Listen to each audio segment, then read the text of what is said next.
Today's novel idea is I sat on the chair, feeling its silk material beneath me. Courtesy of one of my all-time favorite Facebook pages, Young Writers. I put the link in the underbar.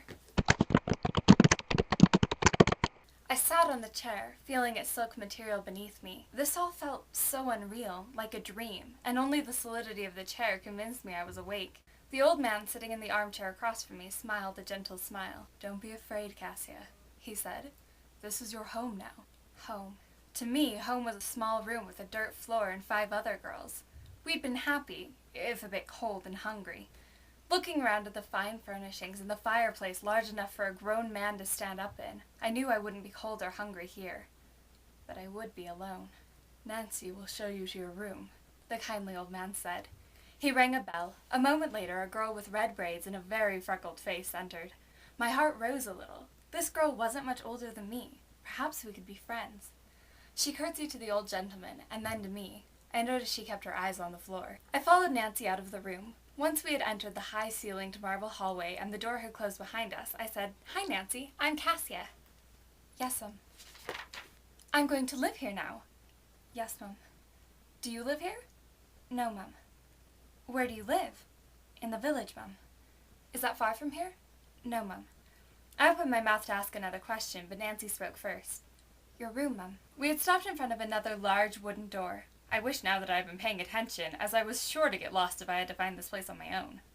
Nancy opened the door, revealing the most beautiful room I had ever seen.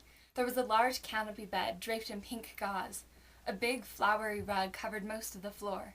Another giant fireplace was set against the far wall, surrounded by squashy armchairs. An intricately carved wardrobe painted with woodland creatures sat in the corner. If I had been given the option to design my own room, it could not have been more perfect. "Wow!" I turned to Nancy, who hastened to look respectful. But I had seen the look on her face. She was angry. No, more than that. She was furious. "Ring the bell if you need anything, Mum." She curtsied and was gone. I shivered. I had not made a friend there. That night I curled up in one of the armchairs with a big encyclopedia spread across my lap. The old gentleman had told me I could borrow anything from his library, and I had been too shy to tell him that I couldn't read. I loved the encyclopedia, though. It was full of pictures of strange people and animals and places. I felt a lump rise to my throat as I looked at a picture of a strange animal with wide feet and a pouch in its stomach. I wished my friend Mamie were there to look at it with me. Mamie loved animals and would probably know what this one was called. If she were there, she would tell me all about the creatures that lived in faraway lands, and I would tell her how mean Nancy had been, and she would stick out her tongue and say, "Pooh to Nancy." I sniffed. "Why are you sad?" I dropped the encyclopedia as these words startled me. Standing a few paces away from me was a girl about my age, with wavy blonde hair and dark eyes. She was dressed in a pale white nightgown and was fixing me with an intense, curious stare.